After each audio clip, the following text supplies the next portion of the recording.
Nous sommes le lundi 5 juin 2023 et voici venu le nouvel épisode de notre podcast proposé en exclusivité par Bolly & Co. Salut Elodie. Salut Asma. Alors, on va d'abord faire un petit disclaimer. Cet épisode sera un peu spécial. Alors, pour la première fois depuis les débuts de Namasté le cinéma, cet épisode ne sera pas écrit. On va parler, on va partir en freestyle total. Alors, si c'est un peu décousu, s'il vous plaît, pardonnez-nous. L'idée, c'est vraiment qu'on exprime à chaud notre sentiment et ce qu'on a éprouvé pendant ces presque 2 semaines de festival. Alors du coup, Elodie, je te laisse ouvrir la marche. Comment tu te sens ? Voilà. Eh bien, écoute, je me sens très très bien. Je pensais être quasiment brisée, épuisée au bout de ma vie, parce que mine de rien, on a couru partout, prendre des photos, faut rester 3 heures debout. Enfin, tu vois, même pour avoir des interviews, choper les stars et tout, on a fait que courir. Mais en vrai, je me sens bien sereine. Je sais pas.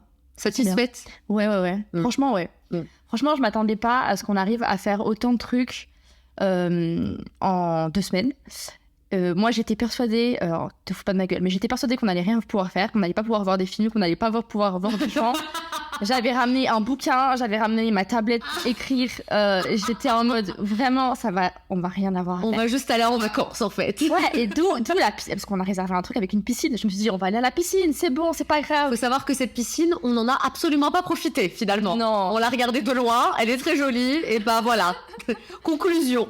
En plus, parce que la première semaine, du coup, il a fait que pleuvoir. Oui. Mais même la deuxième semaine où il a commencé à faire beaucoup plus chaud, on n'était jamais à la maison. On avait beaucoup de travail en fait finalement. Et oui. Et si on n'avait pas de travail, on avait l'opportunité de découvrir des films dans le cadre iconique du Festival de Cannes. Donc clairement, on n'allait pas cracher dessus. Exact. C'est certain.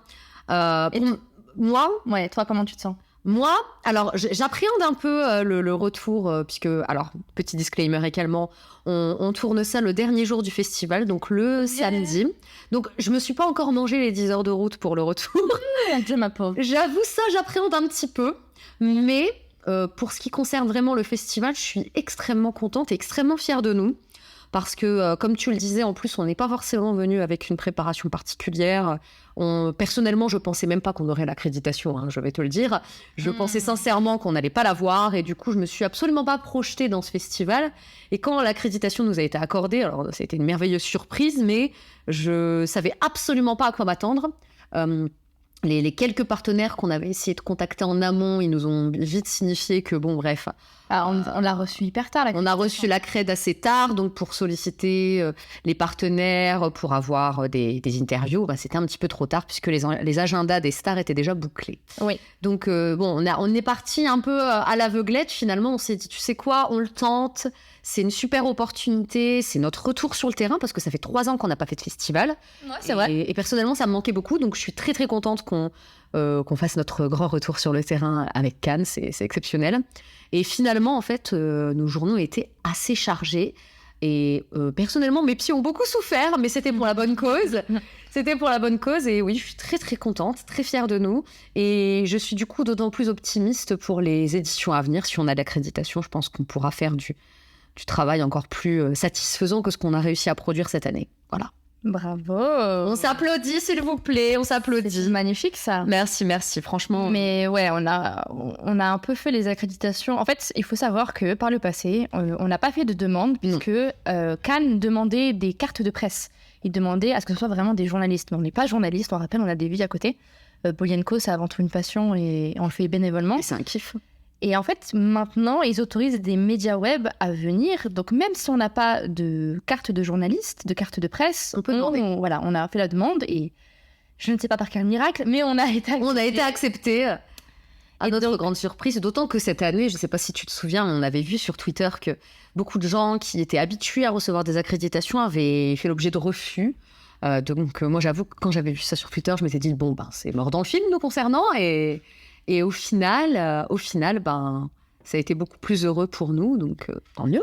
Oui, et puis question stratégique, comme je suis le festival depuis des années, j'avais proposé à Asma de faire 2 demandes différentes. Donc une demande presse écrite pour justement pouvoir voir les films et faire des critiques que Asma a demandé et qu'elle a eu. Oui. Et une demande du coup audiovisuelle photographe On voulait aussi faire des vidéos, mais on a un peu abandonné l'idée. Pour moi, du coup, pour pouvoir en fait l'accompagner et avoir des photos exclusives pour Body & Co, non seulement durant les interviews, mais aussi potentiellement des red carpets et des photocalls et compagnie. Exact. On nous avait prévenu en amont que c'était un peu la guerre au niveau des photos à Cannes. Et pour être honnête, au bout de 2 semaines, je peux vous dire que oui, c'est la guerre. Ouais. Entre ceux qui ont les accréditations, qui arrivent à choper des places sur les tapis rouges et les photocalls, et ceux qui n'ont pas d'accréditation, mais qui sont à Cannes parce que c'est leur job et leur métier de prendre des photos et de les vendre, c'est l'apocalypse. Sans compter le fait que pour certains photographes, il y a eu une demande de surbadge qui a été faite, dont on ne connaissait pas l'existence avant de venir. Donc effectivement, il y a certains photographes qui n'ont pas des passe-droits, mais c'est un peu le principe du surbadge quand même. Donc c'est tout un tas de choses qu'on a pris en note. Toutes ces choses à côté desquelles on est passé, ce ne sont pas des erreurs, ce sont des leçons. Mais effectivement, voilà, pour Élodie, ça a été le jeu des coudes régulièrement pour réussir à prendre en photo des personnalités. Mais je pense que stratégiquement, on a quand même été smart du coup de faire ces demandes d'accréditation distinctes. C'était plus logique, entre guillemets, dans le travail qu'on a essayé de fournir du coup tout au long de l'événement, quoi. Puis c'est pour ça aussi que j'étais persuadée que je ne verrais aucun film. Et en fait, est-ce que tu peux nous dire combien de films tu as vu, Élodie ? Je crois qu'avec le film parce qu'on a un film de prévu ce soir, avec le film de ce soir, ça me fera 16 films. Elle en avait plus que moi. C'est contrairement à Madame Asma Ben Mansour-Amou. Je me suis organisée. Bon, après, je suis celle qui s'occupe de retranscrire tout ce qui se passe à Cannes depuis 2013, depuis que Vidya Balan est arrivée au festival en tant que jury. Donc en fait, si vous voulez, au bout de 10 ans, je sais un peu les plannings des gens, je sais un peu comment ça fonctionne de l'extérieur, entre guillemets. Et donc, je savais où choper les infos concernant les films sélectionnés, les films en parallèle, etc. Et donc, avant de venir, j'ai fait ce qui s'appelle une liste. Que je n'ai jamais faite. Je pense que vous avez compris. Des films, du coup, qui m'intéressaient. Bon, évidemment, les films indiens. Mais aussi, vu que je m'intéresse depuis quelques années aux films coréens, des films coréens. Et puis, des films qui se déroulent en Asie en général, de la Malaisie au Japon, à l'Indochine. Enfin, vraiment, Vietnam, tout ça. J'ai essayé de tout lister parce que c'est des films qui m'intéressent. Et évidemment, j'avais mis Indiana Jones, mais mon accréditation ne me permettait pas de mettre Indiana Jones. Donc, j'ai un peu pleuré. Mais sinon, non. Sinon, franchement, sur ma liste, j'ai quand même réussi à voir pas mal de films. J'ai aussi découvert des films un peu par hasard parce que j'avais réussi à choper des places pour eux et parce qu'il y avait un acteur qui m'intéressait ou que le réel m'intéressait.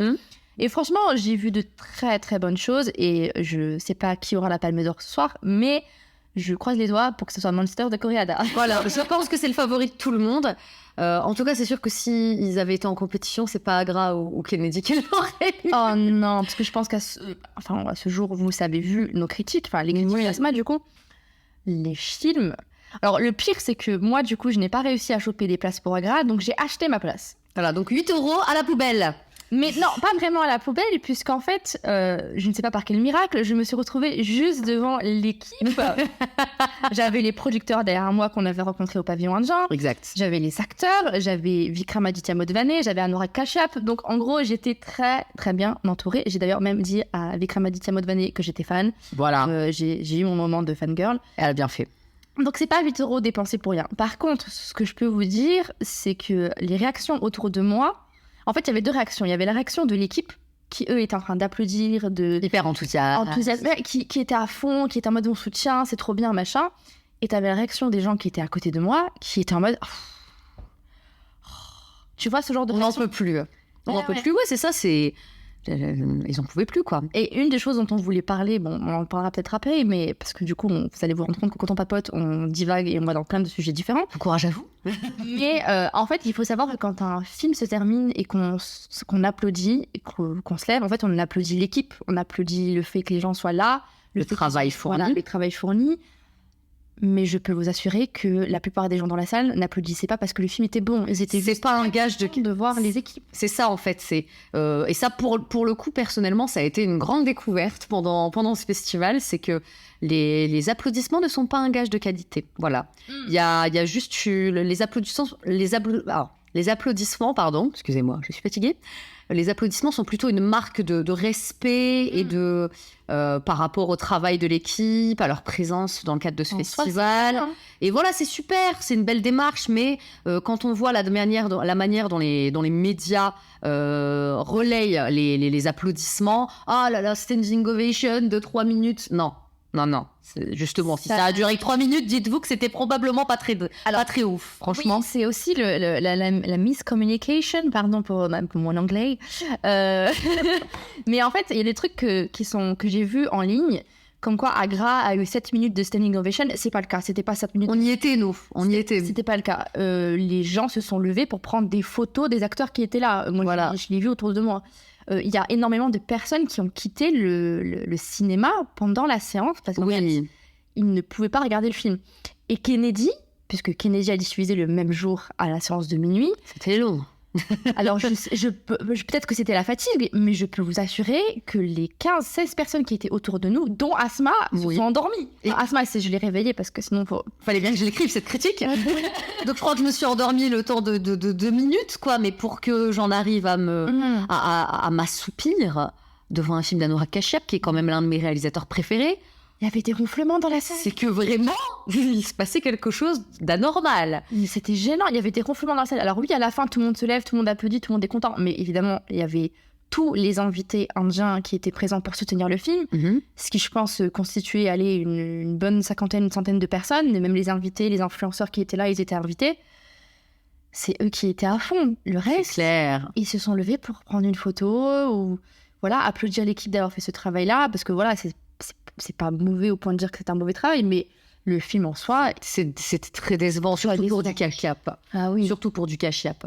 Et encore une fois, nous, on est super enthousiastes dès qu'il y a un film indien qui est mis en avant dans ce genre d'événement. Voilà, le Festival de Cannes, c'est un peu le centre du monde pendant 2 semaines. Et c'est en tout cas l'une des capitales du cinéma au monde. Donc on est super fiers, nous, en plus en tant que francophones, de voir ce cinéma mis en avant et célébré lors d'un événement aussi prestigieux que le Festival de Cannes. Mais c'est pas pour autant qu'on allait jeter des fleurs de manière totalement gratuite à des réalisateurs dont on n'a pas aimé les films. Ouais. J'en profite justement pour faire un disclaimer.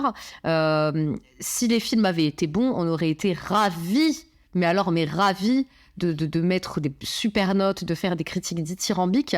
Sauf qu'il y a notre éthique qui rentre en ligne de compte. Donc, même si, encore une fois, voilà, je l'ai dit, et Elodie, je pense que c'est son cas aussi, Anurag Kashyap, c'est un réalisateur qu'on adore. Moi, c'est vraiment l'un des réalisateurs que j'admire le plus. Mais c'est vrai que déjà, depuis quelques années, il y a une décrue de qualité dans ses propositions. On espérait sincèrement, et on y croyait, on espérait sincèrement que Kennedy allait finalement être une sorte de... retour gagnant. Une sorte de retour gagnant, voilà, de retour aux sources pour le réalisateur. Et en fait, c'est pas le cas, quoi. Non. Il continue à être sur cette pente descendante. Et j'espère sincèrement qu'il va bénéficier de la remise en question dont il a besoin pour redevenir le cinéaste engagé, sincère et original qu'il a toujours été, quoi. Ouais. Donc ouais, on est déçus et on va certainement pas s'en cacher et on va pas emballer ça dans un beau papier rose, ça ne sert à rien. Oui, et puis après, si vous checkez un peu les critiques, les machins, effectivement, c'est extraordinaire de voir ces films diffusés pendant le Festival de Cannes, pendant la quinzaine des cinéastes. Formidable. C'est génial, c'est une énorme opportunité, c'est un plaisir, c'est une fierté. Ça, on le comprend et effectivement, on les applaudit parce que c'est génial. Mais les films en question, on ne peut pas dire que c'est magnifique, alors qu'en réalité, moi, au bout d'une demi-heure, j'ai dit à Asma, mais en fait, je ne comprends pas. Qu'est-ce qu'on est en train d'essayer de me raconter ? Qu'est-ce qu'on me raconte dans ce film ? Je ne comprends pas. Et pourtant, ce genre de thriller, de film un peu noir, de comédie noire même, parce que oui, c'est un peu mon kiff. Mais non seulement la communication sur ce film, elle n'était pas bonne, puisqu'on nous a vendu un certain film et en fait, au final, on a vu autre chose. Exactement. Et ça, c'est hyper déceptif. Et moi, le truc qui m'a le plus, entre guillemets, frustrée et que j'ai le plus détesté, c'est l'utilisation de Sunny Leone. Qui est, vraiment reléguée à un rôle, mais même pas secondaire, tertiaire. Elle a été exploitée, je le dis comme ça, elle a été exploitée pendant toute la promo du film comme étant un petit peu l'argument vendeur. Pour aller découvrir Kennedy. Oui, on a mis Sunny Leone dans le film, allez la voir.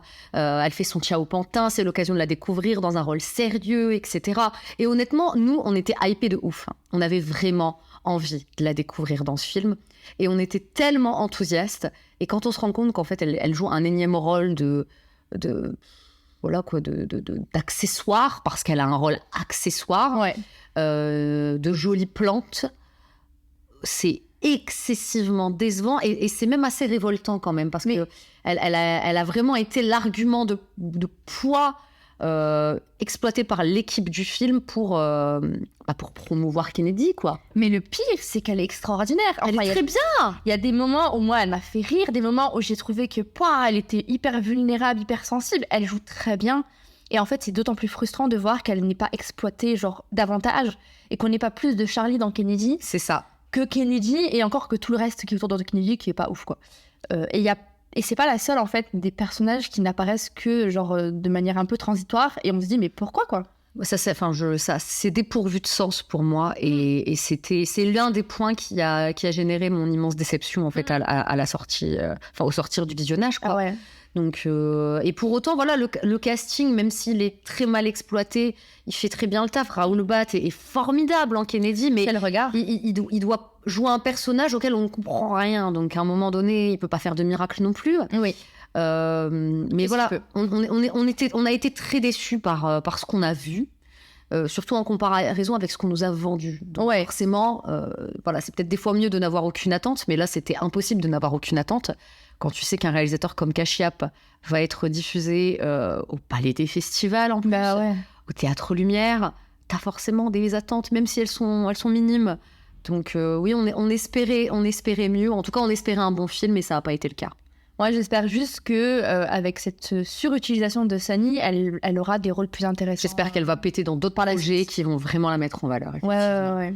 Et c'est ce qu'elle mérite. Elle le mérite parce que elle a quelque chose. Oui, il se passe quelque chose à l'écran quand elle est là. Elle a un sens comique, une vulnérabilité sans en faire des caisses. Et elle est très très juste du début à la fin. Oui. C'est juste qu'elle est très mal utilisée dans le film, quoi. Donc c'est d'autant plus énervant. Donc on vous dit, alors en plus, ce que vous ne savez pas, c'est que les films en compétition étaient annoncés, je crois, même pas une semaine avant le festival. C'est ça. Et la programmation plus ou moins en même temps. Et donc en fait, quand on a commencé, enfin moi j'ai commencé à faire un agenda évidemment en mode psychorigide et voilà, je l'assume. Les films indiens, que ce soit le court-métrage, que ce soit Agra, que ce soit Kennedy, étaient tous diffusés en avant-première le même jour, 24. C'est-à-dire que le même jour, on devait réussir à voir tous ces films-là. Et je peux vous dire que c'est beaucoup. Enfin, enchaîner Agra et Kennedy, c'était trop, je pense. Et enfin voilà, encore une fois, si ça avait été des films de qualité, je pense qu'on aurait adoré les enchaîner. Ah ouais, on aurait kiffé. Et ça aurait été une soirée absolument incroyable pour nous en tant que cinéphiles, parce qu'il faut pas l'oublier, on est des cinéphiles avant tout. Et en fait, on a trouvé Agra extrêmement déplaisant, douloureux. J'allais dire douloureux, tu vois, mais oui, c'est ça, je te rejoins. Et je me souviens que quand on est parti, du coup, parce que c'était à 2 endroits différents, quand on a quitté le théâtre Croisette pour ensuite se rendre au théâtre Lumière pour découvrir Kennedy, le seul truc qu'on s'est dit, c'est « Oh là là, on espère qu'Anourag, il a fait mieux », parce que là, c'était compliqué. Le visionnage d'Agra, il était lourd, il était pesant, il était éprouvant.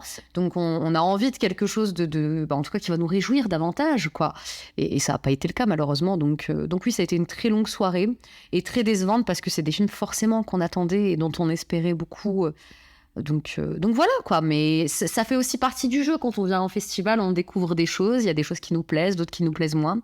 Malheureusement pour nous, parmi les choses qui nous ont moins plu, il y a 2 films indiens, quoi. Donc c'est un peu Après, tu vois, je me suis posé la question en rentrant le soir, est-ce que on n'a pas aimé Kennedy parce qu'on n'a pas aimé Agra? Mais en même temps, il y a 1 heure de pause entre les deux.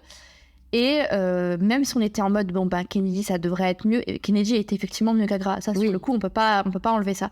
Par contre, on ne peut pas enlever le fait que c'était pas bon, que ça n'était pas bon, et que ça n'était pas du tout captivant, que ce n'était pas du tout. J'ai lu des critiques, j'étais en mode, mais on n'a pas vu les mêmes films. Malheureusement, nous, ça n'a pas fonctionné. Et après, vous avez les critiques pour relire si vous voulez. Nous, on a fait des critiques plus ou moins analytiques, complètes. Voilà. Parce que quand on voit les critiques, et je mets des grosses guillemets autour du mot critique de certains, c'est un paragraphe. Dans ce cas-là, moi aussi, je peux faire une mini-review de 3 lignes et puis ce sera terminé. Mais c'est pas l'objectif de toute façon. Et on nous a pas donné. J'estime en tout cas qu'on nous a pas donné cette accréditation pour ça. L'objet. En plus, je pense que pour ceux qui nous lisent depuis longtemps, vous avez été habitués aussi bien de ma part que de la part d'Élodie ou même de Fatima Zahra à des écrits assez complets, à des écrits quand même avec beaucoup d'informations, beaucoup d'analyses. Voilà, des choses qui sont assez fournies. Et ça aurait été malhonnête de notre part de faire du travail à l'arrache, quoi. Donc c'est vrai que ça nous questionne d'autant plus sur la pertinence des fameuses critiques, entre guillemets, qu'on a lues sur sur Internet, en tout cas chez certains sites et chez certains médias, parce qu'en fait, on voit que c'est 2 paragraphes, quoi. Et sur les 2 paragraphes, il y a un paragraphe qui explique le pitch du film et le travail du réalisateur, et puis ensuite, il n'y a qu'un paragraphe qui parle vraiment de l'œuvre, quoi. Ouais. On comprend pas trop. Ouais. Voilà, ça nous dépasse un petit peu. Maintenant, encore une fois, si vous avez apprécié, si vous avez eu l'occasion de voir ces films et que vous les avez appréciés, franchement, c'est tant mieux pour vous. C'est super. Et je suis sûre et certaine que ces films-là ont un public qui les a sincèrement appréciés. C'est juste que pour nous, ça n'a pas marché. Non, mais même, je pense que si vous nous écoutez et que vous avez apprécié ces films-là, n'hésitez pas à nous dire ce que vous avez apprécié. Dites-nous pourquoi. Dites-nous ce que vous avez vu, qu'on a peut-être pas vu. C'est ça, C'est possible. et c'est plus intéressant pour nous de voir un peu votre regard là-dessus que juste se dire, en fait, est-ce qu'on est vraiment les seuls à pas avoir aimé? Après, je crois avoir vu des tweets qui prouvaient qu'on n'était pas les seuls à pas avoir aimé ces deux films. Mais pour ceux qui ont apprécié, déjà, effectivement, génial pour vous, on est contente pour vous, vous ayez passé un bon moment. Et maintenant, n'hésitez pas à nous dire qu'est-ce que vous avez aimé dans ces films-là. Et voilà, quoi. Après, on est dans l'échange et on est dans le partage. Et exactement, c'est ça qui nous importe en vrai. Donc ouais, par rapport aux films indiens qui ont été proposés, voilà, c'est un peu décevant. Surtout qu'on était là pour ça. On était là pour ça, donc c'était un peu décevant.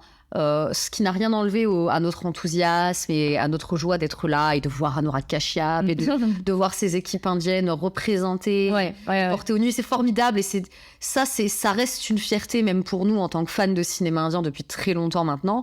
C'est une fierté de les voir dans un endroit aussi iconique que le Théâtre Lumière, quoi. C'est merveilleux. Mais je tiens à dire, il y a une raison pour laquelle Agra de Kanubel n'est pas en compétition à la Kazan des cinéastes, et il y a une raison pour laquelle Kennedy d'Anurag Kashyap n'est pas du tout sélectionné en compétition non plus. Et ça fait des années et des années qu'on n'a pas vu de film vraiment en compétition officielle du Festival de Cannes. On les voit toujours en parallèle. À certains regards, on les voit dans la Kazan des cinéastes, souvent pas en compétition. Quand ils sont en compétition, je crois qu'il n'y a que Massan qui avait gagné récemment. Il y a que Massan. Et pour le coup, c'était un très très bon film. Et il y avait The Lunchbox aussi qui avait gagné une sélection parallèle, le Rider. Mais c'est voilà, et ça commence à dater, quoi. Et c'est des très bons films par contre. Excellent. C'est des films qui, moi, Massan m'avait bouleversé. The Lunchbox, c'est une pépite. Et ceci est un appel pour tous les cinéastes et réalisateurs, si vous les connaissez, envoyez-leur un message. N'hésitez pas à envoyer vos projets. Alors avec des sous-titres français, apparemment, ça marche mieux, ça fait toujours plaisir. Du coup, faites appel à notre pote François-Xavier Durandit, qui est un traducteur et adaptateur absolument exceptionnel. Et n'hésitez pas à le créditer pour son travail, parce qu'apparemment, ça aussi, c'est pas acquis. Bref. Lui, il fait un super travail d'adaptation et il a sous-titré les 2 films qui sont en compétition. Très bien. Il avait sous-titré Lalsing Chadda aussi. Donc, si vous avez les moyens et l'opportunité de le faire, faites appel à des gens comme lui qui connaissent bien leur travail et qui vont mettre en lumière le travail d'écriture des cinéastes et des scénaristes, pardon. Mais après, tu vois, c'est aussi parce qu'on a, du coup, pendant 2 semaines, on a le temps de débattre et d'avoir des mini-conversations. On avait aussi une conversation sur l'impression que ces dernières années, ces dernières décennies, c'était souvent des films indie qu'on voyait au Festival de Cannes.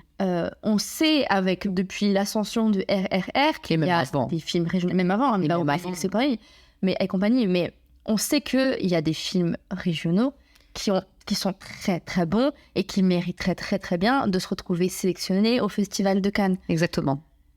Et pourquoi on les voit pas? Pourquoi on les voit pas et pourquoi? C'est surtout le cinéma dravidien, je trouve, qui fait l'objet de cette ignorance totale, parce qu'on a vu des films en Bengali, voilà. On va parler d'ignorance si ces personnes-là n'envoient pas leur projet. C'est ça. La question, c'est est-ce qu'on sait ou pas qui envoie ces films au Festival de Cannes? Et je pense pas ça. Je ne pense pas que ce soit une donnée qui est partagée. Mais je ne pense pas que ça soit une ignorance dans le sens où ils ignorent ces cinéastes-là ou ces cinémas-là. Je pense que c'est juste des gens qui ne pensent pas à l'envoyer au Festival de Cannes. Franchement, envoyez-les. Ou alors dites, si vous avez dans votre entourage ou dans vos contacts des cinéastes, des scénaristes, des acteurs qui travaillent pour le cinéma dravidien notamment, faut envoyer vos films. On a vu des films, alors même si c'est pas forcément des films qui font l'unanimité, mais c'est des films qui avaient un propos, qui portait quelque chose de fort. Moi, j'avais adoré le film Kannada Kantara qui est sorti l'année dernière avec Rishabh Shetty et de Rishabh Shetty. Pour moi, c'est typiquement un film qui aurait eu sa place au Festival de Cannes, par exemple. Oui, et alors, petite information, Cannes adore projeter en avant-première mondiale. Donc, faut envoyer ces films avant... Bien entendu, oui, non, Kantara, là, c'est mort, puisqu'il est sorti l'an dernier. C'est juste que je Mais c'est un exemple, effectivement. Voilà, c'est ce genre de film qui pourrait totalement totalement avoir sa place, quoi. Le cinéma de Maris Selvaraj, que moi j'aime beaucoup personnellement, il avait réalisé notamment Paris Romper le Mal, qu'on avait découvert en tout cas que moi j'avais découvert lors du Festival des cinémas indiens de Toulouse, qui était une magnifique découverte. Je crois que j'ai rarement autant pleuré au cinéma. Je crois, à part pour Des Indiennes en colère, ça m'était pas réarrivé. Donc, franchement, il y a des cinéastes, notamment Tamoul, mais aussi Telugu, Malayali, Kannada, qui sont excessivement talentueux, qui ont de bonnes idées. Et même si les œuvres sont imparfaites, elles ont le mérite d'avoir du cœur, de l'âme et des idées, quoi. Et donc, on aimerait aussi que ce cinéma-là, le cinéma auquel nous, on est habitués, parce que ça fait quand même plusieurs années qu'on regarde du cinéma régional, on aimerait bien que ce cinéma-là soit notamment mis en avant au Festival de Cannes, quoi. Donc, voilà, petite annonce. Voilà. Un cri du cœur. Je doute qu'ils nous écoutent, mais au moins, on sait jamais. Au moins, quelqu'un qui connaît quelqu'un. Voilà. On sait pas. Puis après, ils nous remercieront dans leur discours quand ils gagneront la Palme d'Or. Oui, en tout cas, c'est un constat qu'on s'est fait ces derniers jours. Où on s'est dit, mais en fait, les derniers films qui ont été envoyés et projetés, souvent des collaborations en plus franco-indiennes, mais souvent hindi, en langue hindi. C'est ça. Voilà, donc voilà, ça serait bien de montrer plus de l'Inde que Bollywood, quoi. Et du coup, à part les films, Élodie, est-ce qu'il y a des moments que tu n'as pas détestés, mais qui ont été compliqués pour toi dans le cadre de ce festival ? Compliqué, je dirais non, parce qu'en fait, je m'étais mentalement préparée à passer des heures debout. Donc même quand j'étais debout au soleil, avec mon crâne qui chauffe, tu sais que je prends des coups de soleil sur le crâne. Oh là là, elle a une endurance incroyable, je tiens à vous. J'étais déjà un peu mentalement prête pour ça, et je pense que si je n'avais pas été, j'aurais peut-être beaucoup souffert là-dessus. Mais sinon, globalement, j'ai pas souvenir d'avoir détesté un truc, tu vois, ou de m'être énervée pour un truc, ou de me dire merde, ou de me dire mince alors, enfin tu vois, genre. Non, franchement, non. Et pourtant, ça aurait pu, hein, mais même quand il faisait hyper chaud, que je devais courir parce que le bus était coincé et machin et truc, non, j'étais contente. En fait, t'es portée par l'élan du festival, par je suis trop contente d'être là. C'est ça, ta joie d'être là, tout simplement, et de vivre ce truc, quoi. Il faut savoir que depuis 2013, du coup, je fais ça sur l'ordi. J'ai tous mes sites ouverts, je cherche les premières photos que je partageais dans la seconde presse sur Facebook. Parce qu'à l'époque, il n'y avait pas encore Insta. Je faisais ce travail-là pendant les 2 semaines du festival. Alors, des fois, j'étais étudiante, donc des fois, ça tombait en plein cours, ça me faisait péter des câbles. Des fois, j'étais au boulot, ça me faisait péter des câbles, parce que j'étais pas assez réactive et parce que tout dans la communication, c'est l'exclusivité, c'est la réactivité. Je me suis quand même fait comme on dit, tu reforces, comme... Genre, quand tu te retiens, tu vois. Tu t'es fait violence. Je me suis quand même fait violence. Putain, ça c'est moi durant tout le festival, je ne trouve pas mes mots. Je me suis quand même fait violence dans le sens où mon côté com et marketing, je me suis dit non, ce festival, on va pas essayer d'être à la course de qui poste en premier, même si je sais que c'est ça qui généralement génère le plus de likes et de reblogs et tout ce que tu veux. On va faire la journée le contenu et le lendemain, on partage ce qu'on a à partager. Exactement. Parce que je pense que comme on n'est que toutes les deux, qu'on n'est pas plus, qu'on n'a personne derrière, on ne peut pas gérer... On n'a pas d'équipe, moi. On peut pas gérer autant de choses et être ce genre de média qui court après l'exclusivité. En plus, moi, je sais très bien que certaines personnalités avaient envie de publier des choses en premier, en exclusivité, pour montrer leur premier look, leur premier machin.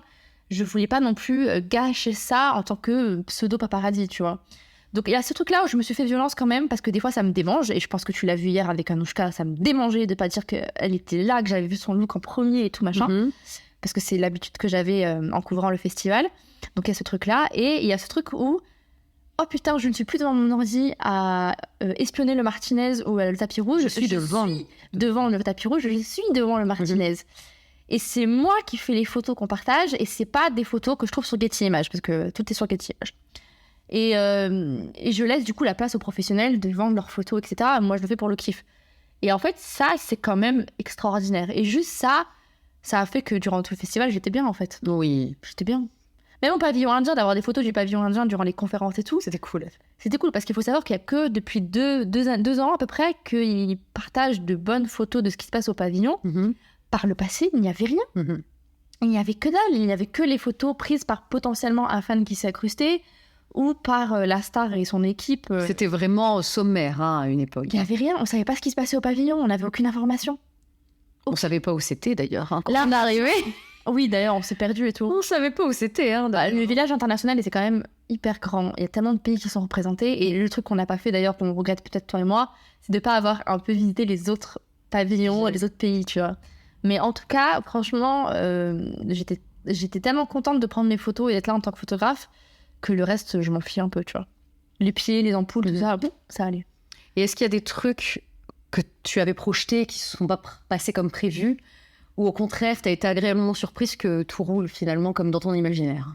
Bah, en fait, je pensais pas qu'il y avait un accès public devant les marches. C'est-à-dire qu'il y a les rangs des photographes qui ont leur spot. Donc, ils ont ce fameux sur-badge pour être à leur spot pour faire les photos du tapis rouge. Et en fait, juste avant les marches, il y a un petit coin où en fait, on laisse le public venir en masse pour regarder le tapis rouge. Alors, il y a le même espace devant le tapis rouge, là où les voitures s'arrêtent, souvent les fans demandent des autographes, etc. Ça, on l'a vu avec Casma, il y a des gens qui font la queue dès 8h du matin. Ouais, ils sont complètement cinglés, hein. Franchement, bravo à vous, hein, mais vous êtes fous. Donc, je savais que ce spot-là, par exemple, je ne pourrais jamais y mettre. Alors que moi, je m'étais dit, j'irai là, tu vois. Après les avoir espionnés au Martinez, on ira devant le tapis rouge et on les prendra en photo là. Du coup, je m'étais dit, ça c'est mort. Donc, je ne pourrais prendre aucune photo du tapis rouge, sachant qu'on n'a pas fait de demande de sur-badge parce qu'on l'a pris trop tard. Et qu'en réalité, je suis là que pour les staff indiennes. Donc, ça me fait aussi un peu mal de prendre le spot d'un photographe. Donc, qui c'est le métier qui va prendre des photos de tout le monde, alors que moi, je vais être plus là pour voir Anushka, Aditi et compagnie. Et qu'après, ça sera fini, quoi. Et qu'après, ça sera fini. Donc, je prendrai un spot pour rien. Donc, ça ne sert à rien. Mais du coup, je crois que c'était un soir où tu étais au cinéma et pas moi. Et justement, où je sais pas qui est passé par là, mais j'attendais, je sais pas qui, sur le tapis rouge. J'ai découvert qu'il y a un autre accès public où on peut vraiment se positionner devant la montée des marches. Oui. Et ça, je me dis, un truc à faire l'année prochaine, si jamais on a le temps et si jamais on peut, c'est d'essayer de se me foutre là pour avoir des photos du tapis rouge des stars qui m'intéressent, sans avoir à piquer le spot à un photographe professionnel. Le seul bémol qu'on a, c'est que sans doute vous vous êtes rendu compte sur les photos qu'on prend, soit on les prend devant le Martinez quand elles sortent pour aller sur le tapis rouge, soit on les prend à la sortie des artistes, l'entrée des artistes. Parce que nous, du coup, avec notre accréditation, on a le droit à ces zones-là. Ce dont on n'était pas au courant, vraiment, je crois... Troisième ou le quatrième jour, je crois. Ça. On a découvert l'entrée des artistes. On nous a parlé de l'entrée des artistes. On nous a dit, vous allez vers l'entrée des artistes. On nous a demandé de présenter notre badge. On l'a fait religieusement. Et en fait, on a découvert que beaucoup d'énormes personnalités indiennes, mais aussi mondiales, en fait, quand elles avaient fait leur tapis rouge et qu'elles choisissaient de ne pas rester pour la projection du film, sortaient par là. Leurs chauffeurs les attendaient là, leurs équipes les attendaient là. Et c'est comme ça qu'en fait, à partir du moment où on a identifié ce spot et qu'on a aussi, et ça s'est plutôt fait sur la fin du festival, qu'on a vraiment réussi à trouver une organisation cohérente autour du Martinez, voilà, en tout cas de L'Oréal, en tout cas. Pour L'Oréal, en tout cas pour les égéries L'Oréal. C'est plutôt à ces endroits-là qu'on a privilégié de prendre des photos parce qu'on va avoir plus de close-up, il y a une plus grande proximité avec les personnalités, donc ça nous permet de parler un peu avec eux. Voilà, vous l'avez peut-être vu avec Aditi, on a eu l'occasion d'échanger 2-3 minutes avec elle en attendant que son van arrive, et elle a été absolument adorable au demeurant. Mais voilà, c'est vrai que c'est un endroit qui est un peu plus privilégié pour nous, puisque c'est vraiment un accès sur badge et donc le commun des mortels, entre guillemets, hein, si je peux le dire ainsi, ne peut pas accéder à cet endroit-là. Donc ça évite les mouvements de foule et les fans qui hurlent. Et voilà, tu peux davantage te faire remarquer et avoir la personnalité qui regarde ton objectif, du coup. Sachant que l'entrée et la sortie des artistes, il y a des barrières qui sont prévues pour justement ceux qui veulent rester là pour essayer de choper les fans, les stars qu'ils veulent voir. Exactement. Je crois que le soir d'Indiana Jones, c'est là la première fois où on est allé à la sortie des artistes. C'est ça. Il y avait un monde de fous. Je pense que c'est que des accrédités presse comme Asma et moi. Ils étaient ultra enthousiastes, en fait. Oui. Et donc, c'est un petit truc où on peut voir quelques secondes, où on peut voir quelques minutes une personnalité. On a vu des personnes quand même... Eva Longoria qui a pris le temps de faire bonjour, tu vois, des grosses stars qui passent par là, qui rentrent chez eux tranquilles après ou qui vont à la next soirée. Vraiment, c'était notre spot de proximité favorite, je pense. En tout cas, au sortir du tapis rouge, c'était le spot idéal. Parce qu'on avait encore le look des stars, voilà, en tout cas pour celles qui étaient concernées par le fait de porter de belles robes, etc. Et effectivement, c'est l'opportunité, quand le van n'arrive pas trop tôt, d'avoir un petit temps d'échange avec elle. Et effectivement, donc c'est comme ça qu'on a réussi à voir Aditi, qu'on a réussi à voir Anushka. Et voilà, c'est en tout cas un spot qui va être intéressant pour nous lors des éditions à venir. Et voilà, donc en fait, on n'a pas arrêté. Et ce premier festival n'a jamais eu de cesse de nous surprendre, puisque je crois que quasiment tous les jours, on faisait une découverte. Oui. Découverte qui peut être anecdotique pour vous, mais qui en fait allait forcément changer la manière dont on allait nous s'organiser, parce que comme on l'a déjà dit, mais je le répète parce que c'est toujours bon de le rappeler, on n'est que deux. Voilà, on n'est que deux pour couvrir le festival. On n'a que 2 paires d'yeux, quoi. Donc à un moment donné, on peut pas être partout. Donc c'est aussi pour ça qu'il faut qu'on soit un peu smart dans notre manière de nous organiser. Et du coup, il faut choisir les bons endroits et les bons moments. Et voilà, je pense que c'est bête, mais c'est un peu sur la fin qu'on a vraiment réussi à goupiller une organisation qui était vraiment efficace. On a énormément appris sur cette première édition. Personnellement, en tout cas, moi j'ai l'impression d'avoir énormément appris sur la manière de m'organiser. Contrairement à toi, moi je suivais le festival de Cannes qu'à travers ton travail. J'étais pas à la recherche des informations. Voilà, moi j'attendais un peu que ça me tombe un peu dans la bouche, quoi. Donc je suis vraiment arrivée comme une feuille blanche, en fait. Je savais absolument pas à quoi m'attendre. Je savais absolument pas ce qu'on allait pouvoir faire, ce qui allait nous être refusé. Du coup, j'avais pas spécialement d'expectatives. Et j'ai été agréablement surprise par notre capacité à aller approcher les stars, à négocier des interviews. On n'a pas eu tout ce qu'on voulait, mais c'est pas grave. Mais on a réussi quand même à interviewer beaucoup de personnalités qui étaient super intéressantes. On a eu des partenaires sur le terrain qui ont toujours essayé de nous dépanner. En plus, beaucoup de gens qui ont essayé de nous dépanner, qui ont essayé de nous aider justement dans notre démarche. Enfin, c'est un endroit formidable pour ceux qui sont amoureux du cinéma. Et pour les créateurs de contenu, je trouve qu'il y a quand même une certaine entraide qui est assez intéressante. Et voilà, moi je suis agréablement surprise. Je m'attendais en plus de ça, à ce que l'atmosphère soit beaucoup plus guindée, beaucoup plus prout-prout. Ouais, moi aussi. Et pas du tout, on est tombé, même sur que ce soit le personnel de Cannes, le personnel du Martinez. On est tombé sur des gens adorables, gentils, qui en plus pour certains n'hésitaient pas à nous glisser des petites infos de ci, de là. Bref, adorables. Et voilà, ça a rendu toute l'expérience encore plus belle au final. Oui. Et puis, je sais plus pourquoi je parlais de la sortie des artistes, mais je pense parce que je suis déjà en train de m'organiser pour l'année prochaine. Il y a des gens en train de se projeter, je vous le dis. Et je suis en train de me dire, effectivement, entre cet accès public sur le tapis rouge et en fait, dès qu'elles montent les marches, dès qu'elles ont salué je sais pas qui en haut, là, elles tracent. Elles tracent. C'est-à-dire que à partir du moment... Alors nous, on essaye de suivre du coup le tapis rouge sur le live de Cannes, qui est extraordinaire. C'est du gros stalking, en fait. Et en fait, on regarde du coup les stars défiler sur le tapis rouge, et dès qu'on les voit monter les marches, on se projette. Mais non, mais on court. On court jusqu'à la sortie pour se placer. Ouais, on se précipite, merci. Pour réussir à les choper, parce que ça va très très vite. Oui. Et il faut se dire que malheureusement, on ne peut pas être à tous les endroits à la fois. Il faut faire des choix. Il faut faire des choix, effectivement. Et choisir, c'est renoncer. Donc, il y a forcément des choses à côté desquelles on va passer. Il y a forcément des choses qu'on ne pourra pas couvrir. Le jour où on aura une armada de journalistes comme Anupama Chopra, peut-être qu'on pourra être partout. Mais là, en l'occurrence, c'est pas le cas. Donc, il faut choisir. Il faut renoncer. Et je suis plutôt fière de ce qu'on a réussi à produire pendant ces 2 semaines. Tout à l'heure, tu parlais du fait qu'on avait renoncé au format vidéo. Effectivement, il y a des choses en vidéo qu'on n'a pas faites. On aurait pu faire des interviews en vidéo, mais j'aurais jamais eu le temps de les monter. Voilà, c'est ça. Donc, on a fait un choix stratégique et on s'est dit que du coup, on consacrerait le format vidéo exclusivement à l'exercice du vlog, qui est beaucoup plus light, qui est beaucoup plus sympa, un peu plus personnel aussi. Donc, que vous pouvez retrouver aussi bien sur mon TikTok, à savoir la meuf de Bolly & Co, mais aussi sur l'Instagram et sur le Facebook de Bolly & Co. Voilà. Donc, on a essayé de partager ça sur les 2 plateformes parce qu'on trouvait que c'était intéressant que vous puissiez tous y avoir accès. Ça faisait vraiment un côté behind the scenes, un peu limite un peu making of de notre festival. Et voilà, ça vous permet aussi d'appréhender Cannes à travers notre prisme. Mais on a pris beaucoup de plaisir. Moi, personnellement, j'ai pris beaucoup de plaisir que ce soit à faire les vlogs, que ce soit à rédiger des critiques, que ce soit à interviewer des personnalités et même juste à courir après des gens. J'ai pris énormément de plaisir à le faire. Pour être honnête, on n'a pas tant couru après les gens. On est surtout resté en station debout beaucoup. Ça, j'ai eu un peu mal au dos, je vais pas vous mentir. Ça va mieux maintenant. Mais je peux vous dire que les 3-4 premiers jours, j'ai eu excessivement mal au dos. Je crois que mon corps n'a pas compris ce que je lui ai infligé.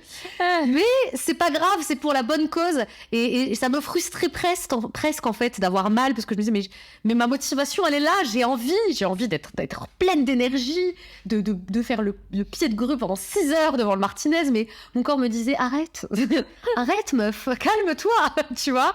Mais je me suis éclatée, moi perso, je suis super contente de ce qu'on a vécu pendant ces 2 semaines. Ça, d'ailleurs, du coup, si t'avais un moment préféré à partager.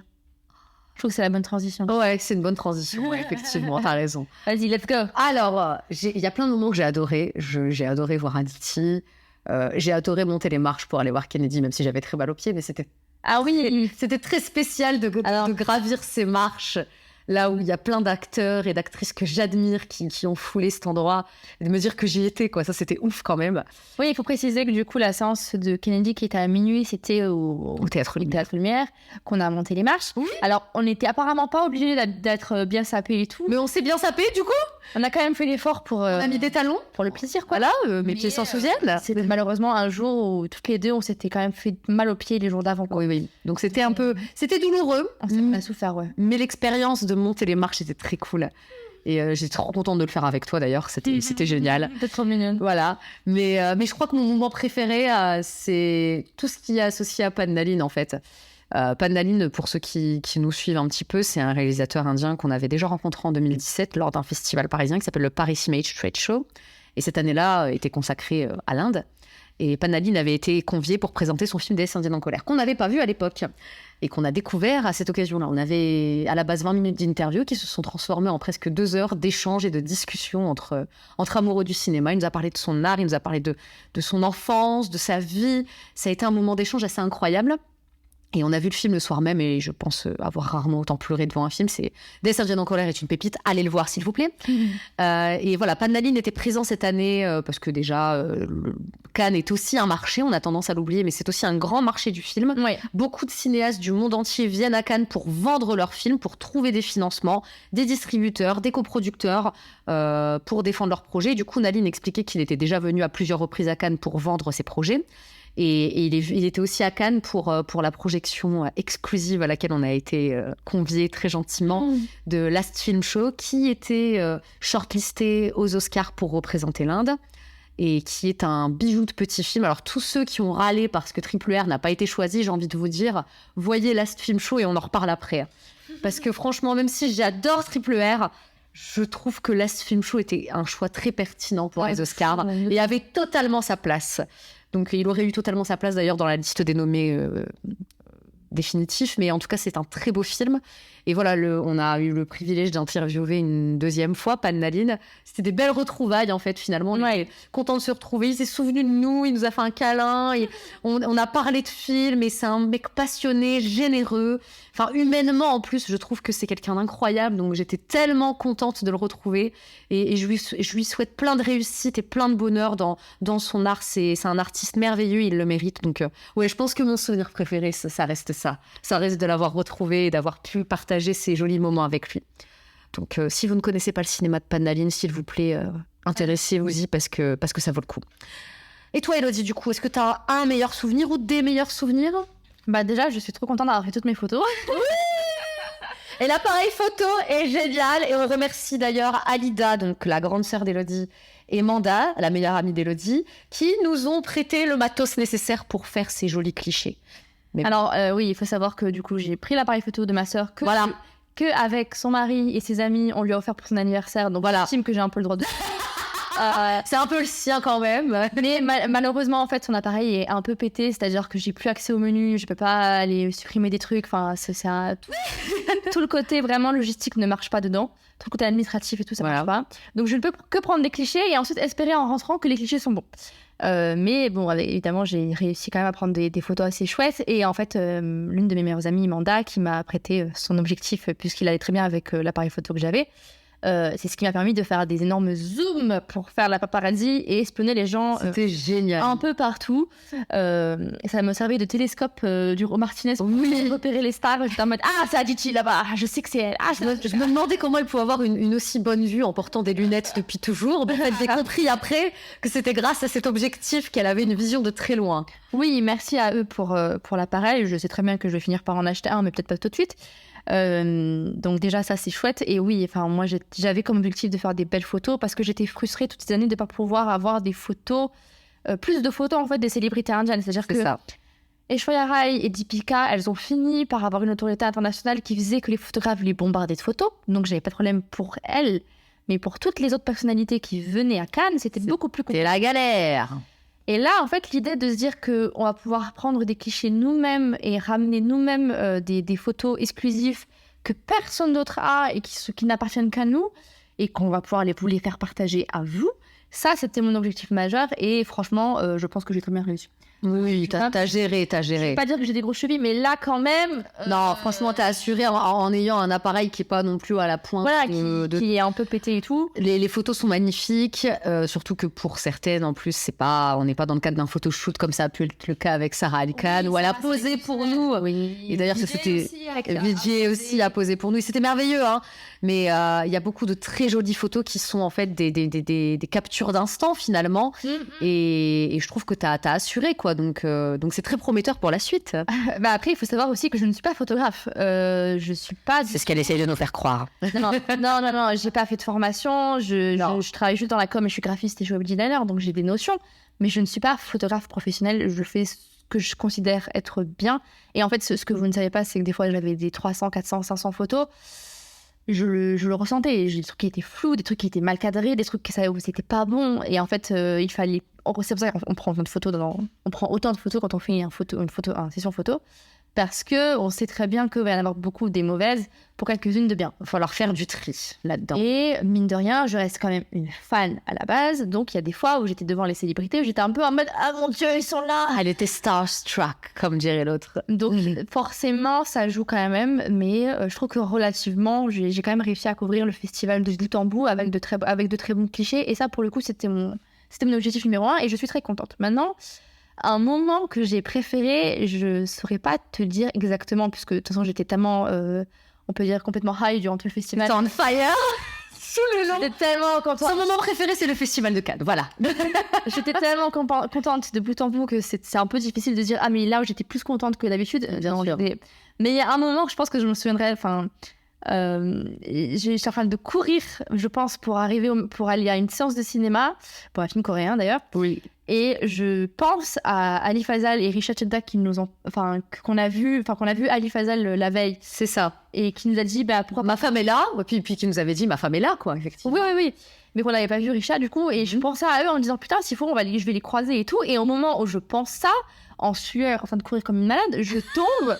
Mais alors sans déconner, vraiment en train de marcher à côté de moi sur Ali Fazal et Risha Chedda qui était devant lui. De malade, quoi. Et donc du coup, il m'a reconnue, je l'ai reconnue. J'ai fait la meuf qui gratte une interview, évidemment.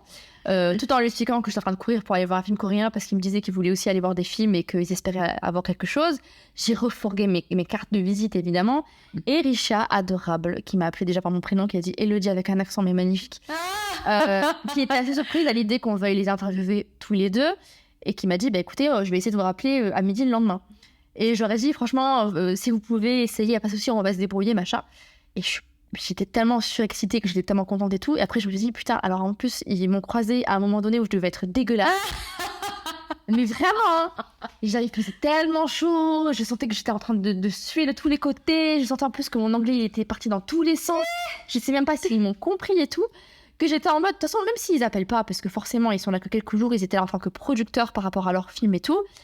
J'ai juste été très contente de les croiser tous les deux à ce moment-là, tu vois. Donc ça, c'était le moment funky parce que j'étais tellement contente qu'après, je pense que je t'ai lâché un audio et tout. Je me rappelle, moi, j'étais partie voir mon film et toi, tu m'as fait j'ai refourgué mes cartes et tout. Alors, bon, refourguer ses cartes, c'est bien mignon, mais on sait très bien que les gens ne vont pas nous rappeler. Oui. Je pense qu'aucune des personnes à qui on a fourgué nos cartes nous a rappelé, entre guillemets. Arbaz, l'agent de Sarah Ali Khan. Oui, mais parce que du coup... Après, j'avais tchatché avec lui quand même. C'est ça, t'avais quand même pris le temps de t'imposer avec lui durant la conférence où Sarah était là. Et effectivement, une heure plus tard, il nous a appelé. Il nous a appelé. Et moi, honnêtement, je m'y attendais pas. Hein. Je me disais, bon, il a dit ça pour être poli. Il a dit ça pour être poli. Et en fait, il nous a effectivement appelé. Donc, ça marche une fois sur 10. Mais il faut le faire. C'est ça. Les cartes, c'est aussi... c'est la vitrine, hein, tu vois. C'est aussi une manière de montrer ton professionnalisme et ton sérieux. Et puis, je me dis, on sait jamais. D'ici qu'un jour, ils sont produits par des Français ou je sais pas quoi. Et qu'ils se disent, bon... Attendez, on connaît un magazine français, on va peut-être leur donner un petit truc pour la promotion. Et ils ont nos numéros. Exactement. Donc ça, c'était très très fun. Et après, bah écoute, je pensais aussi, bah en fait, je pensais plus les moments de fangirl qui m'ont un peu genre grave hypé, genre quand j'ai vu Vikramaditya Modvane et que je lui ai dit que Jubilee c'était génial et que j'ai commencé à chasser en me disant ouais, vous savez qu'Aditi elle est là et tout, et qui m'a dit ouais, je lui ai parlé. Enfin, j'étais là, qu'est-ce que je suis en train de faire là? C'est ça, c'est un peu une out of body experience, tu vois, t'as l'impression d'être là et en même temps d'être spectatrice du truc. Qu'est-ce qui se passe là? Mais je crois que juste rencontrer toutes ces célébrités qu'on voit uniquement sur nos écrans, c'est quelque chose d'incroyable. Ouais. Toi, t'as la chance de les interviewer, moi pas forcément, j'ai la chance de les prendre en photo surtout. Donc c'est rares petits moments où j'arrive à échanger un peu avec eux. Parce que tu vois, Aditi, quand on l'a croisée à la sortie des artistes, j'ai essayé de faire la tchatch. Ouais. Mais du coup, ce que je disais à Asma, c'est que c'est très compliqué pour moi de faire la tchatch et en même temps de les prendre en photo. Genre, je peux pas faire les deux en même temps. Je suis pas à ce point photographe. Vous voyez, j'aime faire la conversation, regarder la personne dans les yeux et lui parler comme une personne et après faire quelques clichés. Donc elle a été mignonne, elle a quand même posé un peu. Elle a été adorable, elle a été adorable. Mais j'arrivais pas à faire les deux parce que du coup j'ai l'impression qu'il me voit pas et qu'il voit pas qui parle. Oui, non, mais c'est je suis d'accord. En tout cas, ouais, je pense que les meilleurs moments, c'était ça. Et évidemment, voir Cello Show dans le lodge du cinéma Macan. Oh là là. Genre comme si on était des riches producteurs qui regardaient un film, tu vois, en mode avec le cigare et tout. Enfin, tu vois, genre... Incroyable. Moi, j'avais l'impression d'être une superstar ce soir-là. Ouais, j'avais jamais fait de séance dans des sièges comme ça, dans une salle privée. Extraordinaire. C'était génial. Et encore une fois, voilà, Padnaline nous a prouvé une énième fois à quel point c'était quelqu'un de bien. Donc voilà, c'était un très beau film et une très belle séance, très confortable. Très confortable. Dans des sièges magnifiques. Puis vraiment un très très beau film. Moi, j'ai adoré. Et du coup, en fait, aussi ce que j'ai kiffé durant le Festival de Cannes, c'est ce truc où tu marches dans la rue et tu croises des stars dans la rue. Ouais. On sait que forcément c'est des êtres humains et qu'ils aiment un peu leur anonymat. On va pas leur sauter dessus. Voilà, on a croisé quand même pas mal, genre Ali Fazal, on a croisé Vijay Verma, on les a croisés, on les a pas pris en photo, on a discuté un peu avec eux. Parce que déjà, on n'est pas en mode on va prendre des photos toutes les 5 minutes. On n'est pas cinglés non plus, quoi. Et puis, on veut pas les mettre mal à l'aise. Mais ouais, et puis surtout, ils sont pas forcément à un événement, ils sont en train de marcher en tant qu'individu normal. D'être distraillé, elle est sortie du Martinez en mode je vais aller me balader. Exarchopoulos, elle est rentrée en mode vraiment comme. C'est ma vie, tu vois. Là, quoi. Voilà. Donc, on n'est pas on n'est pas ce genre de personne. Mais ce truc, on croise des personnalités et on a l'occasion de parler quelques minutes, ça c'est extraordinaire. Ouais, c'est ouf. Ça c'est extraordinaire. C'est extraordinaire. Non, c'est ouf. Franchement, c'était une expérience de malade et de croiser des personnalités aussi dingues. Voilà, hier, on a vu Eva Longoria qui est en train de chercher. On a vu Tarantino. Michael Douglas. C'est exceptionnel pour nous en tant que cinéphiles parce qu'on n'aime pas que le cinéma indien. Voilà, c'est comme un instant suspendu. En fait, on a l'impression que le temps s'arrête pendant 2 semaines. Ouais. Et c'est incroyable. Moi, je me suis sentie bénie d'être là et de pouvoir participer à cette grande réunion du cinéma avec des gens aussi formidables et aussi réputés, quoi, tout simplement. C'est un honneur d'être là, quoi. Et puis de rencontrer même juste des gens qui sont aussi passionnés que toi, des créateurs de contenu, des critiques, des journalistes, ou des gens qui travaillent dans le cinéma, des gens qui font du sous-titrage, des gens qui font du montage, des gens qui sont chef-op, et de discuter avec eux et de manière totalement décontractée. Tu croises quelqu'un, tu l'as jamais vu et vous vous mettez à parler de cinéma, quoi. C'est génial. C'est extraordinaire, quoi. Et je pense qu'il y a que à Cannes que ça peut se passer comme ça. Et on est super contente. D'ailleurs, on tient à remercier tout le staff du festival. Absolument. Parce qu'ils ont tous été, mais d'une incroyable gentillesse. D'une grande gentillesse, excessivement souriants. Ouais. Quand ils pouvaient nous donner des informations et nous aider, ils l'ont fait. On ne s'est jamais une seule fois heurté à des gens désagréables. Non. Ou à des gens qui nous prenaient de haut. Ils ont toujours été extrêmement souriants, extrêmement gentils. Mais vraiment, que ce soit les agents de sécurité, que ce soit les personnes qui s'occupaient de valider les accréditations, que ce soit les personnes qui travaillaient au guichet d'accred, au guichet des billets, on n'est tombé que sur des gens adorables. Vraiment, merci à eux parce qu'ils ont aussi rendu ce festival merveilleux. franchement, que du bonheur, que du bonheur. Ouais, et puis aussi un petit big up au pavillon indien. Oui, le pavillon indien auquel on a squatté quand même beaucoup. Beaucoup, mais qui nous a aussi donné beaucoup de contenu. Donc on les remercie. On remercie notamment Garima, qui a été notre contact juste avant notre arrivée, de nous avoir accueillis aussi chaleureusement au sein de son pavillon et de nous avoir permis de rencontrer et parfois d'interviewer de très belles personnalités. Puis même les conférences qui ont été mises en place, les événements qu'ils ont mis en place, c'était extraordinaire. Ouais, non, franchement, c'était très bon truc, quoi. C'était super et ça a été un peu un lieu névralgique pour nous et un point d'accroche pendant une bonne partie du festival parce que voilà, l'organisation fait que parfois on avait un peu le planning le jour même, le matin même, donc voilà, ça c'est un petit point. Mais il serait cool d'améliorer, mais en tout cas, ils nous ont toujours super bien accueillis, ils étaient toujours très enthousiastes à l'idée qu'on soit là, qu'on couvre l'événement. Oui. Et voilà, merci à eux pour leur accueil et pour le programme très riche qu'ils nous ont proposé cette année. Voilà, c'est aussi grâce à eux qu'on a pu vous proposer autant de contenu. Et désolée de ne pas avoir été là à tous les événements, mais c'était pas possible. Voilà, c'était à un moment donné, encore une fois, on ne peut pas se couper en 5, mais on compte en tout cas continuer à couvrir le pavillon indien lors des éditions à venir parce que c'est encore une fois un lieu important pour le cinéma indien. Et pour la promotion de ce cinéma ici sur la scène française. Quoi. En tout cas, vraiment très chouette le pavillon. Et puis merci quoi en fait, parce que c'était notre point de repère tous les matins. Tous les matins, on allait au pavillon, on voyait ce qu'il y avait comme info. Dieu merci, ils ont aussi un site internet qui mettait à jour quand même un peu genre la première semaine était entièrement, le programme était entièrement dispo. Donc on a pu comme ça un peu s'organiser. Ça a été un point de repère. Ouais. Donc quand même, ils ont fait un énorme taf et c'était très très chouette. Donc on a hâte d'y retourner l'année prochaine. De fou. On est grave contente, franchement, on est contente. Je suis un peu fatiguée, mais c'est de la bonne fatigue. C'est la fatigue de la satisfaction, de la joie et j'éprouve beaucoup de bonheur à l'idée d'avoir vécu ce festival personnellement et ça valait la route, ça valait les 2 semaines de congé, ça valait tout ce que tu veux. C'était un bonheur de le faire et on a vu des personnalités qu'on admire énormément. On a eu l'opportunité tout simplement de revenir sur le terrain. Moi, le terrain me manquait énormément. Donc je suis ravie vraiment de l'avoir fait. Et j'espère et je suis même convaincue qu'on remettra le couvert l'année prochaine et de manière encore plus précise parce qu'encore une fois, comme je vous le disais, et comme on vous le disait, on est arrivé un peu à l'aveuglette. Là, il y a des tas d'éléments qu'on a maintenant. On a vu le truc de l'intérieur, donc on viendra encore plus préparé. Et je suis convaincue que l'année prochaine et les années qui suivront, vous allez être émerveillés par notre travail. Concernant l'organisation, évidemment. Oui, voilà. Cette fois, tu feras une liste. Cette fois, je ferai une liste. Des films qui t'intéressent. Des films qui m'intéressent. Voilà. Et malgré tout, même si j'ai pas vu 16 films comme Élodie... Je participerai à l'agenda commun. Je participerai à l'agenda. En fait, là, elle est en train de me faire des reproches. Je sais pas si vous avez remarqué. Voilà.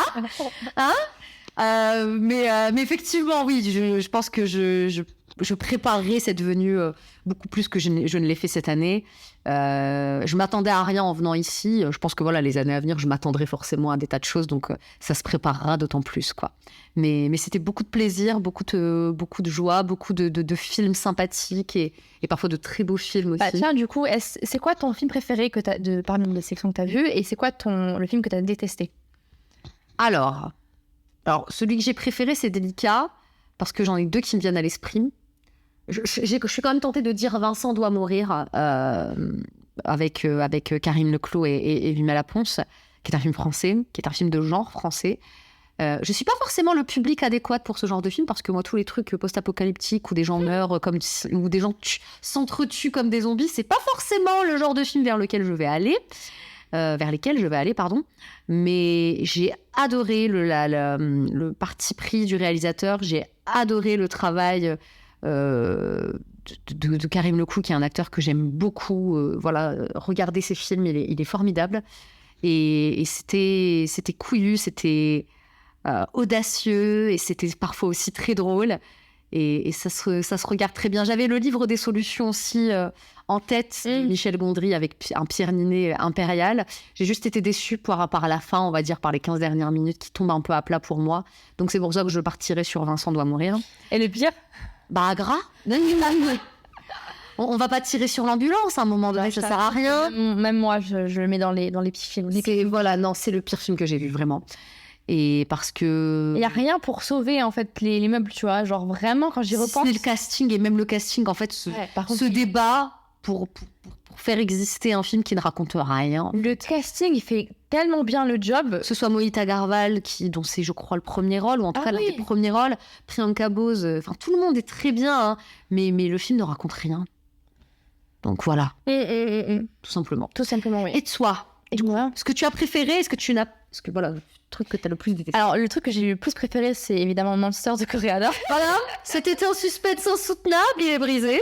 Alors, non, vraiment, du début à la fin, j'étais dedans, j'étais à fond. La manière dont c'est raconté, les angles, les points de vue, les acteurs, les gamins dedans, enfin, incroyable.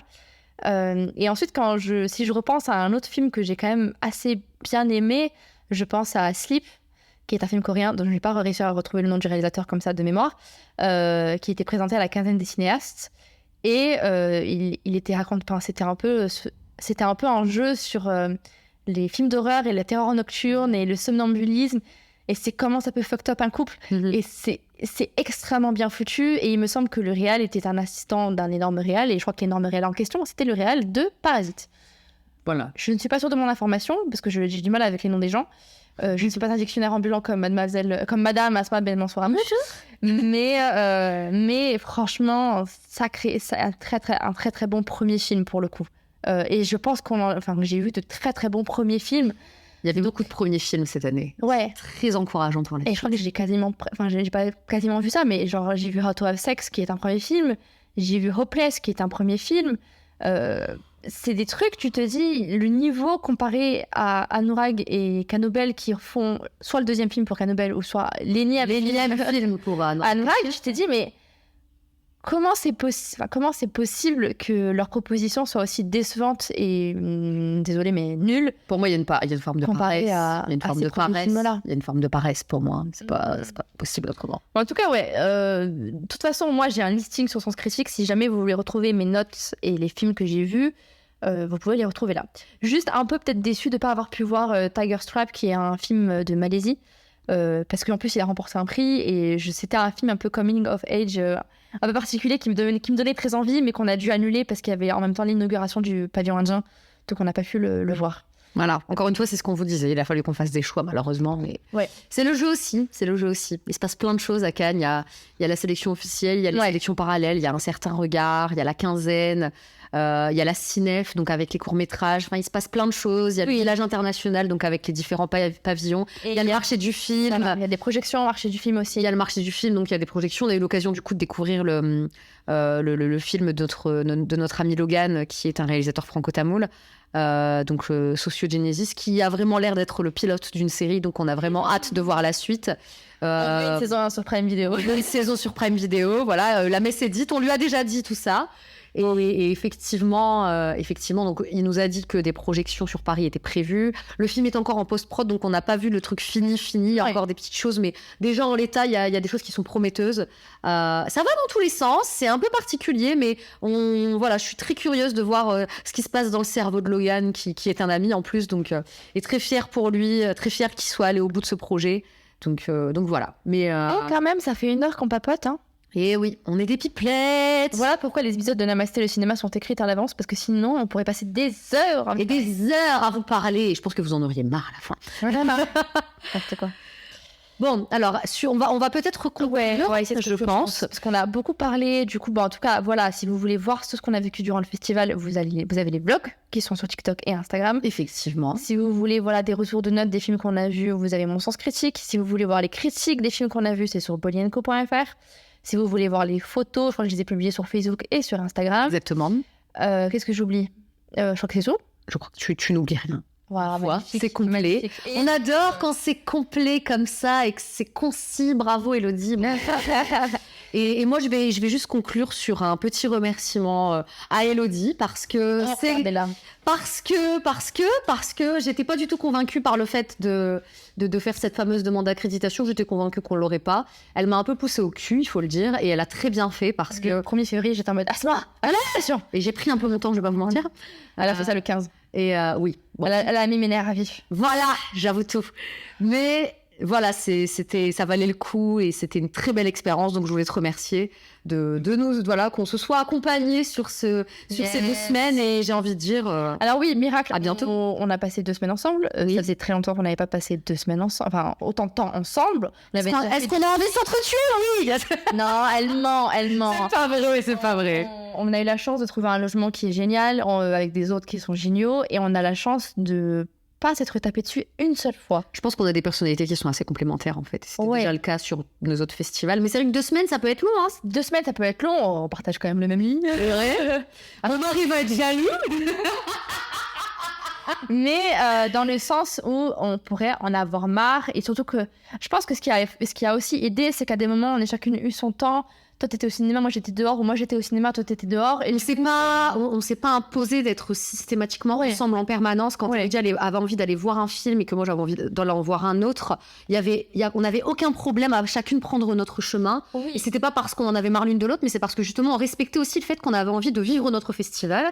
Et moi personnellement, j'ai une grosse appétence pour le cinéma français. Donc c'est vrai que dès qu'il y a eu des films français qui me tentaient, j'y suis allée. Ouais. J'ai une grosse appétence pour le cinéma coréen et est-asiatique en règle générale. Et il y avait beaucoup de films qu'elle avait envie de découvrir, donc j'ai raté voilà. Mais film de samouraï. voilà, mais t'as eu l'occasion de voir Ah ouais. plein de films qui t'ont fait kiffer. Ah ouais. Et du coup, voilà, il y a des moments où on était séparés entre guillemets. Et c'était très bien aussi comme ça. Parce qu'on peut se dire qu'au bout d'un moment, on a quand même un peu besoin de notre espace vital, de nos moments à nous, tu vois. Et en fait, je pense que ça a aidé. Mais Ça a après, même si on n'avait pas eu ça, je suis sûre que ça serait bien passé. bien parce passé. que, franchement, on est H24 collés l'une à l'autre quand même. Ouais. Ça se passe très bien. Ça se passe bien. Ça se passe bien parce que. Puis ça se passe bien aussi parce que je pense qu'on s'est communiqué, tu vois. Ah oui, on n'a pas s'est peur de dire les communiqué, on n'a pas peur de dire les choses et de s'exprimer, quoi, tout simplement. Et voilà, je pense que c'est ce qui fait que de toute façon, à chaque fois qu'on fait un festival, toutes les deux, ça se passe super bien et qu'il y a une bonne dynamique. Et voilà, je pense qu'on n'a pas eu du tout, on n'a jamais eu ce level de festival en tout cas. Ouais, ce level de festival et cette durée de festival, c'est la première fois. Donc, en sachant que, voilà, on était ensemble depuis le samedi, en plus, tu vois, parce qu'elle est venue à la maison le samedi, on a fait la route ensemble, donc Elodie a chaleureusement accepté de m'accompagner sur les 10 heures de route, heureusement qu'elle était là. En tout cas, on a bien rigolé. Et effectivement, donc ça fait quand même plus de 15 jours collés l'une à l'autre, et je pense que pour certains, ça peut ne pas le faire. Et on s'en est très bien sortis. Et voilà, encore une fois, je pense qu'on a été aidés par le contexte, par le festival merveilleux, par cet endroit magnifique. Tous les gens qu'on a rencontrés. Tous les gens qu'on a rencontrés, ce cadre incroyable. On était juste émerveillés d'être là. Et avant que vous nous posiez la question, non, on n'a pas fait de fameuses soirées à Cannes. non, on n'est pas allé faire du réseautage. Professionnels. On est rentré à des heures correctes, sauf pour la séance de minuit. Là, on n'avait pas trop de choix. C'est pas correct en vrai, mais c'est plutôt parce qu'on avait envie de prendre notre temps de faire notre taf. C'est-à-dire que on est là pour ça. On aurait pu faire des soirées, on aurait pu sortir, on aurait pu essayer de faire plus de réseautage. C'est pas l'objectif. Mais on avait du contenu à préparer. Et en fait, notre objectif c'était ça. On peut pas. Ce concours. Ouais, et on peut pas. Enfin, moi, je pense que j'aurais pu passer all day, all night réveillée, mais c'est quand même compliqué. Moi, j'aurais pas pu. Je vous le dis, je vieillis, les gars. Mais c'est compliqué de se dire que pour écrire une critique, de le faire après une nuit blanche. De s'occuper de photos et de le faire après une nuit blanche. Il faut savoir qu'au-delà de prendre des photos, il faut les traiter, les photos.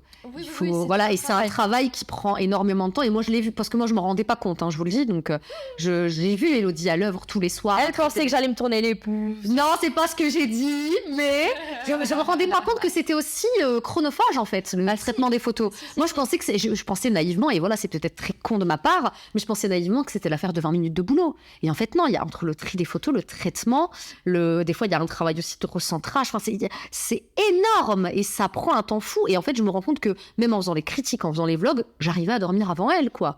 Donc, c'est un boulot qui est monstre. Et c'est vrai que du coup, des fois, il faut être stratégique. Même si toi, tu as une plus grande capacité à veiller, moi, il faut être stratégique. Est-ce que c'est judicieux d'aller faire la fête all night long alors qu'on a ce travail-là à faire? Puis surtout pour pas, sachant que le lendemain, potentiellement pas réussir à voir les personnes qu'on a envie de voir ou discuter avec les personnes qu'on a envie de voir. À partir du moment où la soirée, elle aurait eu si la soirée avait eu du sens, que ça nous aurait permis de rencontrer une soirée consacrée à des personnalités indiennes, etc. Là, ça aurait eu du sens, je pense qu'on y aille et tout. Mais là, en l'occurrence, voilà, c'était plus du réseautage, de la grosse stuff, etc. Voilà. Oui, ou alors des trucs entre prod ou entre réal. C'est ça. Je sens qu'ils n'ont pas envie d'être abordés par des critiques, c'est ça. Des journalistes. Donc non, on n'a pas goûté aux soirées canoises. Et en fait, tant mieux, parce que c'était pas du tout notre objectif. Et on voulait vraiment proposer du bon taf et un du bon contenu. Du bon contenu, en fait. On voulait être à la hauteur de vos attentes et à la... Les nuits blanches, on les a passées dans notre chambre. Voilà, on les a passées ici, voilà, à la maison, dans notre logement qui est superbe en plus, à écrire, à travailler. Et on a eu un bon rythme, je pense, et on s'est très bien débrouillé. Je suis très fière de nous, franchement. Et on réfléchit déjà, du coup, à qu'est-ce qu'on pourra faire de plus l'année prochaine, ce qu'on pourra vous proposer de plus, parce qu'évidemment, on va refaire notre demande d'accréditation. Exactement. Sachant qu'on aura potentiellement plus de facilité à organiser des interviews en amont. Exactement. Pour des raisons X ou Y, mais parce que là, on pensait vraiment pas l'avoir, donc on avait rien préparé. On n'avait aucune info, quoi. Voilà, mais donc ça devrait être encore plus chargé l'année prochaine. Oui. Mais étant donné qu'on a davantage compris quelle routine pour tel truc ou quel truc pour machin, ça devrait rouler. On devrait pouvoir, Ça devrait rouler encore. Je ne dis pas qu'on fera des vidéos par contre l'année prochaine non plus. Ça, on improvisera, je pense. On verra un petit peu comment on ressent les choses, mais en tout cas, quoi qu'il arrive, Non, mais c'est surtout en termes de main-d'œuvre, on reste toujours que deux. On reste toujours que deux, donc à un moment donné. Mais on verra comment ça se déroule, on verra le programme aussi, parce que est-ce qu'il y aura des films indiens en compétition, quels égéries vont venir, parce que ça, pareil, c'est des informations qu'on a au compte-gouttes. Si on a du people, évidemment, on va être surchargé. En tout cas, Aditi nous a dit à l'année prochaine. Voilà, donc on ose croire qu'Aditi sera là l'an prochain. En tout cas, on l'espère. On l'espère, oui. Mais en tout cas, c'était 2 énormes semaines. Et ce podcast fait un peu office de bilan. Et il n'y a rien de mieux que de le faire vraiment le dernier jour du festival. C'est comme un point final, en fait, finalement, à cette... Et je suis sûre qu'on a encore énormément de choses à raconter et qu'on pourrait encore vous parler des heures. Plein de trucs. Je crois que j'avais envie de beaucoup vous parler par rapport à nos accréditations pour vous expliquer un peu mieux c'est quoi nos accréditations et ce à quoi on a le droit, mais ça faudra encore 1 heure, tu vois. Ouais. Donc après, n'hésitez pas à nous poser des questions, on essaiera de vous répondre. Exactement. En tout cas, merci de nous avoir suivis. Merci d'avoir liké, partagé, commenté durant le festival. Merci de votre enthousiasme à chaque fois qu'on a produit un contenu, quel qu'il soit. Merci à tous les gens qui étaient contents pour nous, à tous les gens qui ont vécu ce festival peut-être à travers nous et à travers le travail qu'on a fourni. C'est pour ça, c'est ce qui nous guide et c'est ce qui nous motive à travailler de toute façon depuis 13 ans. Ouais. Et c'est ce qui nous a motivés, ça a été un peu notre force. On est des passionnés avant tout, faut pas oublier, et on fait ça. On s'est éclaté. Pour le kiff. Et on s'est éclaté. Pareil à tous ceux qui étaient à Cannes, qui sont passés à Cannes un petit peu et qui nous suivent, n'hésitez pas à nous envoyer un petit message. On vous dira un petit bonjour, on pourra aller boire un café. Oui. On est open, on est très contente de rencontrer des fans du cinéma indien. On a l'air de courir partout, mais je vous jure qu'on est sympa, quoi. Et puis surtout qu'on prendra le temps. Si on a l'occasion de vous rencontrer, même si c'est furtif, on sera super contente de le faire, franchement. Petit bonjour à Cathy qui est restée avec nous devant le Martinez. Et à Pauline aussi, qui a fait quelques séances avec nous également. Et voilà, à toutes les personnes qui ont relayé notre travail et qui étaient juste contentes pour nous, merci à vous aussi. Ouais, merci. Voilà. Et puis merci au Festival de Cannes d'avoir accepté notre invitation. Bah ouais. S'il vous plaît, recommencez l'année prochaine. Oui. Voilà. Et puis toutes les autres années, s'il vous plaît, parce qu'on veut revenir à nous. On va essayer de venir tous les ans. On va essayer de faire ça tous les ans, effectivement. Sauf accident grave de l'avion, on sera là tous les ans, normalement ça devrait aller. Et voilà, en tout cas, on compte en faire un rendez-vous annuel, tout comme l'était le FAST et le Festival des cinémas indiens de Toulouse. Voilà, on veut que le Festival de Cannes, ça devienne notre routine, finalement. Donc, en tout cas, on l'espère et on va travailler dur pour. Et en tout cas, on vous retrouve lundi prochain pour un nouvel épisode de Namasté le cinéma. Oui. Donc, vous retrouverez les actualités, les projections au cinéma en France, les petites musiques qu'on adore. Évidemment. On va reprendre Namasté le cinéma dès lundi prochain. On va un peu se reposer entre-temps. Oui. Ça va de soi. Dodo. Il faut que nos pieds reprennent des formes. Dodo. Et bah, du coup, on vous remercie encore et on vous dit à bientôt. Et on vous embrasse très fort et merci de nous suivre.